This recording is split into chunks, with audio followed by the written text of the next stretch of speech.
pessoal, meu nome é Luciana, eu sou responsável pela disciplina intitulada Células e Tecidos, do curso de licenciatura em Biologia.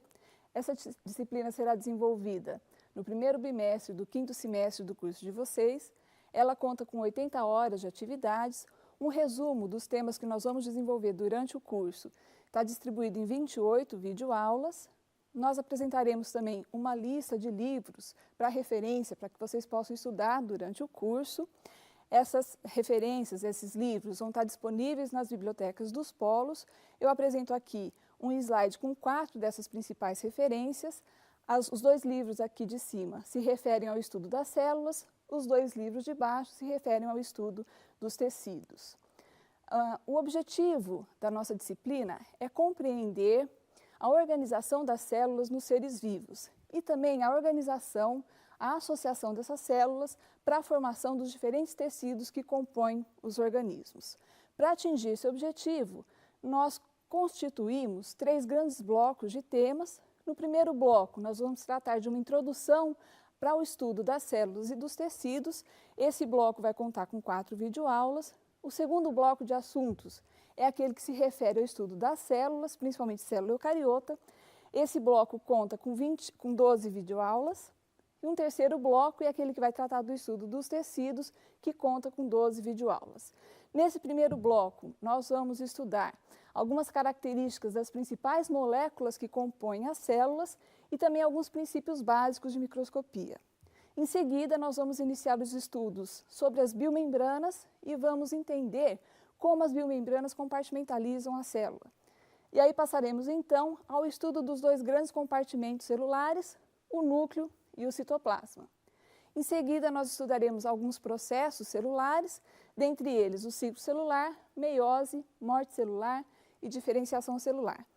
Finalizaremos, então, a disciplina com o terceiro bloco, que é aquele que vai tratar dos tecidos que constituem o organismo humano. Nós vamos ver, então, tecido epitelial, tecido conjuntivo propriamente dito, tecido ósseo, tecido linfóide, tecido cartilaginoso, tecido muscular, tecido nervoso e células do sangue. Nós iniciaremos, então, agora com o primeiro bloco da disciplina, através da aula intitulada Lógica Molecular da Vida, que será ministrada pelo professor Ângelo Cortellazzo.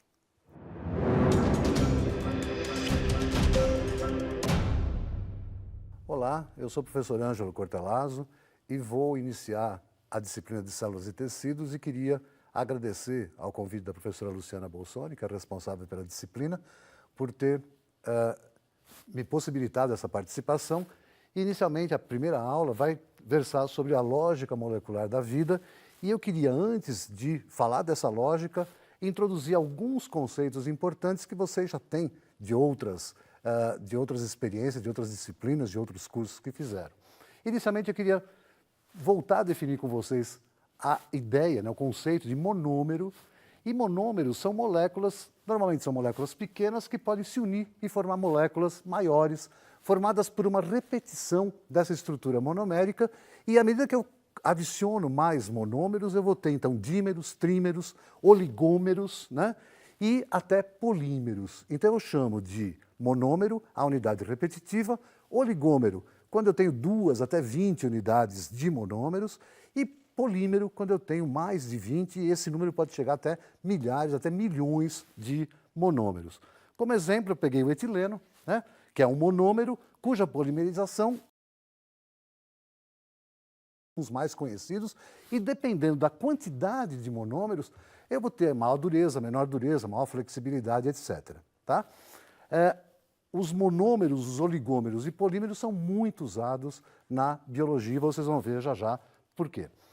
Outra coisa que eu quero recordar é que nas substâncias formadas por átomos unidos por ligação covalente, ou ligações moleculares, eu posso ter moléculas que são chamadas polares, moléculas que são chamadas apolares e moléculas anfipáticas. O que seriam, então, essas moléculas que vocês já viram na disciplina de Química e poderiam até retomar os conteúdos para rever esses conceitos, A água é uma molécula polar típica, é o exemplo mais comum dessa polaridade, porque ela ocorre em função da força de atração maior que o oxigênio tem com relação aos elétrons. Então, apesar de ser um compartilhamento, não é um compartilhamento metade-metade, né?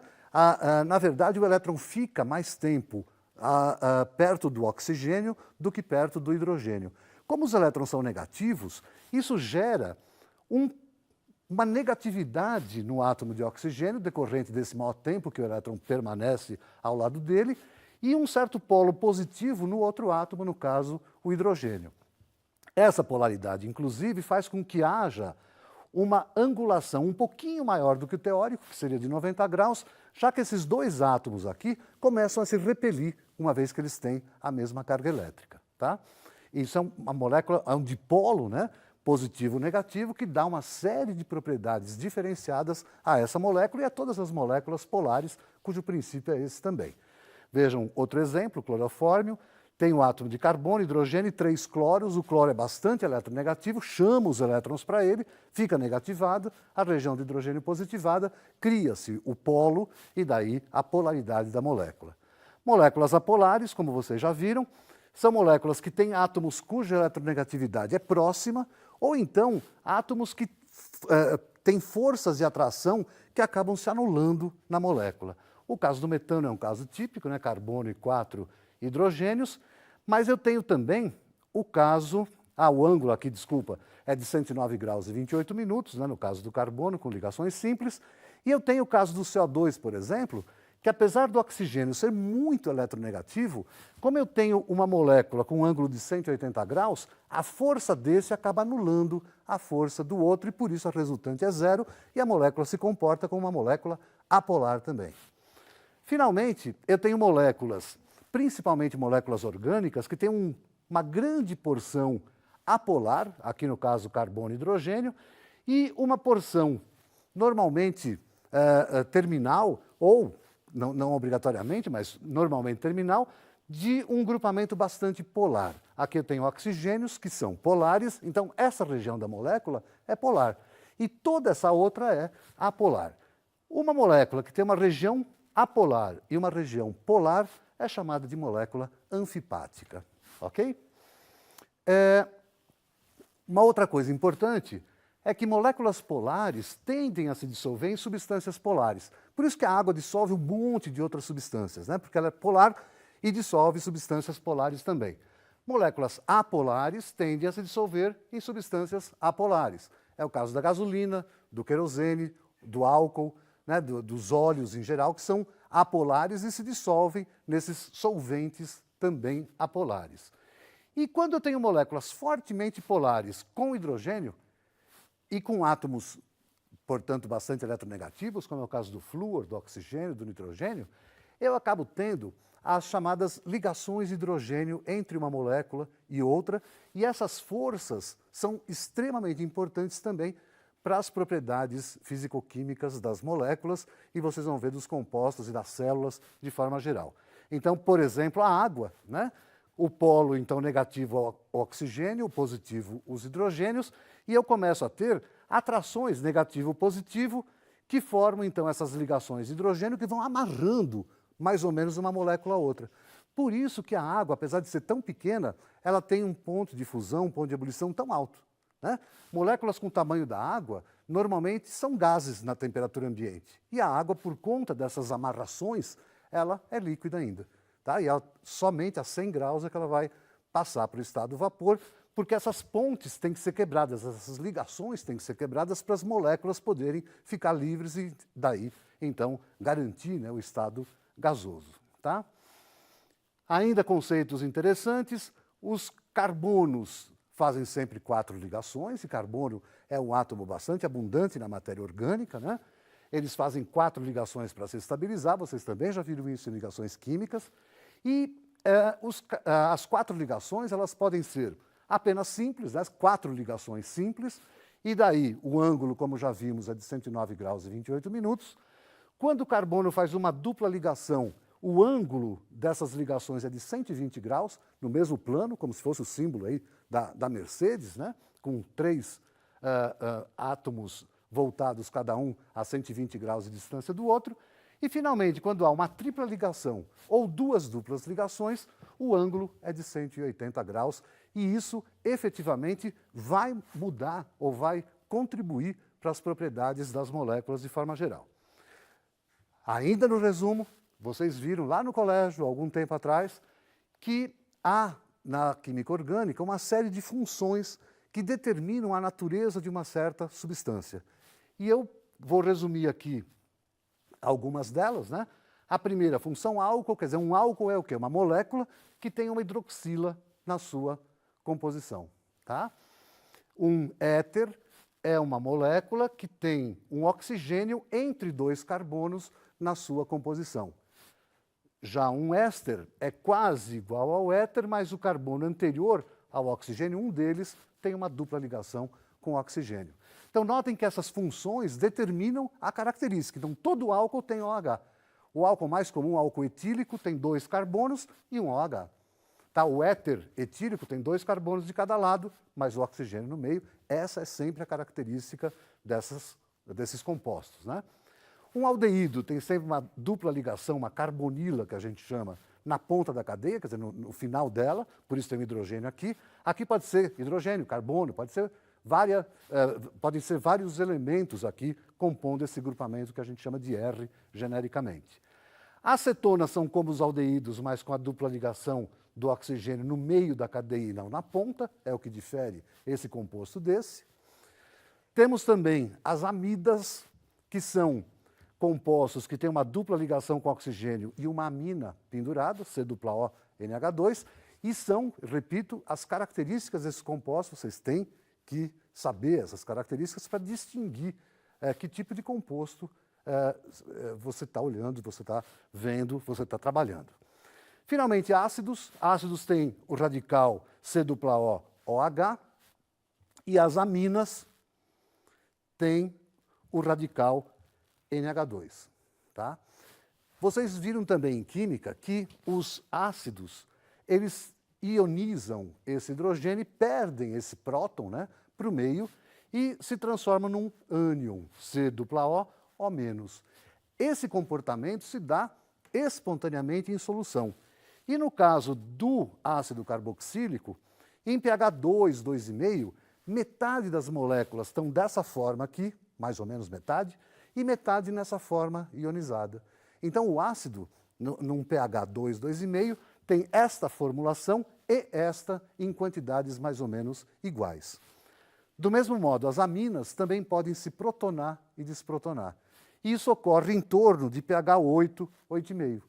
Então, em pH 8, 8,5, eu tenho metade mais ou menos das moléculas com essa forma protonada e metade das moléculas com essa forma desprotonada. Se eu abaixo o pH, aumenta a quantidade de prótons, prevalece a forma protonada. Se eu aumento o pH, diminui a quantidade de prótons, prevalece a forma desprotonada. Só para lembrar, a célula tem em geral um pH 7, 7,5. O que significa isso? Que numa célula, os ácidos se encontram muito mais nesta forma do que nessa forma, muito mais ionizados do que neutros. E que as aminas se encontram mais protonadas do que desprotonadas. É o comum, tá? Isso é importante, vai ser importante depois, quando a gente for analisar um pouco as proteínas, principalmente. Uma última coisa que eu gostaria de abordar é que há uma hierarquia molecular em toda a vida, né? Em todos os seres vivos, eles obedecem a uma certa hierarquia. Que hierarquia é essa? Bom, é claro que, como matéria, né, nós temos que ter átomos na nossa composição, qualquer ser vivo, né? Esses átomos, obviamente, se unem para se estabilizar e formam pequenas moléculas, né? Algumas moléculas são importantes e têm uma estrutura monomérica que forma as unidades fundamentais de qualquer ser vivo. Quais são essas unidades monoméricas fundamentais? São os aminoácidos, são os nucleotídeos, são os monossacarídeos, são ácidos graxos e outras pequenas moléculas que ocorrem, como eu disse, em todos os seres vivos, em todas as células. Tá? Esses monômeros, eles vão se polimerizar, formar polímeros ou macromoléculas, moléculas grandes, que são o quê? Resultado da polimerização desses monômeros. Então, os aminoácidos acabam originando proteínas. Os nucleotídeos acabam originando ácidos nucleicos. Os monossacarídeos acabam originando polissacarídeos. Ácidos graxos e outras moléculas insolúveis acabam formando os lipídios. E são essas macromoléculas que formam a célula de qualquer ser vivo, insisto nisso.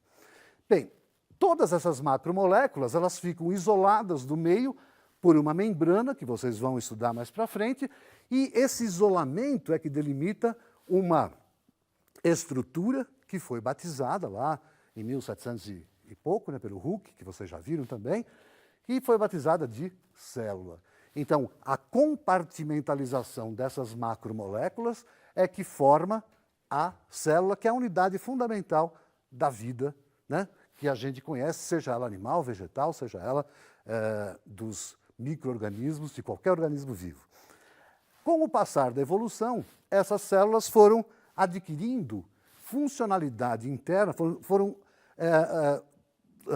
tendo cada vez mais uma produção, uma divisão de trabalho. Tá? E essa divisão de trabalho resultou na presença de organelas, quer dizer, pequenas estruturas intracelulares que vão desempenhar funções específicas para que a célula funcione de uma forma mais eficiente. Inicialmente, os ribossomos, né, que tem qualquer tipo de célula, seja ela de procarioto, seja ela de eucarioto, como vocês conhecem. Aliás, lembrando, procariotos são aqueles organismos cuja célula não tem nenhuma membrana interna, só tem a membrana celular, né, a membrana plasmática. E os eucariotos são aqueles organismos cujas células, além da membrana plasmática, têm um sistema interno de membranas formando outras organelas. Desde o envolvimento do material genético no núcleo, né, o envoltório nuclear, mais retículo endoplasmático, complexo de Golgi ou golgiense, mitocôndrias, cloroplastos, se for célula fotossintetizante, lisossomos, peroxissomos, etc., que será o motivo do nosso estudo ao longo da disciplina de células e tecidos. Tá? As células acabam excretando ou acabam produzindo uma matriz extracelular, né? Seja ela mais rígida, seja ela mais flexível, e isso possibilita a interação entre células para a formação de tecidos. Esses tecidos acabam se constituindo e se organizando para a formação de órgãos e órgãos formando os organismos. Toda essa divisão de trabalho acabou possibilitando, de forma bastante eficiente, que os organismos pudessem ficar cada vez maiores e mais complexos. Né?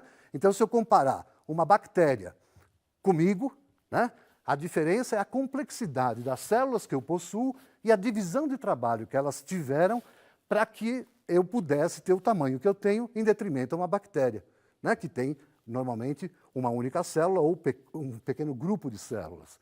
As células, então, podem caracterizar um organismo. Um organismo unicelular tem uma única célula, como o nome diz. Ou, então, tecidos representarem um organismo. Né? Algumas colônias vão ter uma estrutura com a interação de células para formar, então, organismos primitivos. A lógica molecular da vida, então, me diz que todo organismo vivo tem as mesmas unidades monoméricas, todos. Tá? Me diz também que as macromoléculas biológicas possuem uma estrutura fundamental semelhante. Tá bom, então todo mundo é igual? Mais ou menos, né? Porque o que muda, na verdade, para garantir a nossa identidade, é a diferença na sequência com que os monômeros formam os polímeros de cada grupo de organismos. Então, essa sequência é que vai dar características que vão definir o tipo e a classificação, né, desse organismo como uma coisa ou como outra, e vão garantir essa complexidade maior ou menor que eu falei há pouco. Tá? Além disso, é bom lembrar que a água é fundamental para garantir a vida, porque todas essas moléculas estão em solução com a água, formando, né, um grande agregado de moléculas em meio aquoso. A água, como vimos, é polar. As substâncias que estão solubilizadas na água são chamadas hidrofílicas, filia, né, gostam de água, E as substâncias que não têm afinidade são insolúveis e são chamadas hidrofóbicas, têm fobia à água, né? Tem ojeriza à água. E, além disso, nós temos como importante grupo de pequenas moléculas os sais minerais, fosfatos, carbonatos, bicarbonatos, etc., que ajudam no nosso metabolismo, na função, na organização, na fisiologia das nossas células. E eu destaco ainda um grupinho de moléculas bastante importante, que são as vitaminas, que podem ser solúveis em água ou hidrossolúveis, como o caso do complexo B, como o caso da vitamina C, ou podem ser lipossolúveis, quer dizer, solúveis em óleos, solúveis em lipídios, como é o caso da vitamina A, da vitamina D, da vitamina E e da vitamina K. Notem que nós somos, então, um agregado de moléculas, mas com uma organização, com uma lógica, com uma hierarquia bastante acurada, bastante eficiente e garante que a gente tem, então, um ciclo de vida com reações harmônicas, harmoniosas, que garante, então, a vida no nosso planeta. Eu termino por aqui, agradeço a atenção. Obrigado.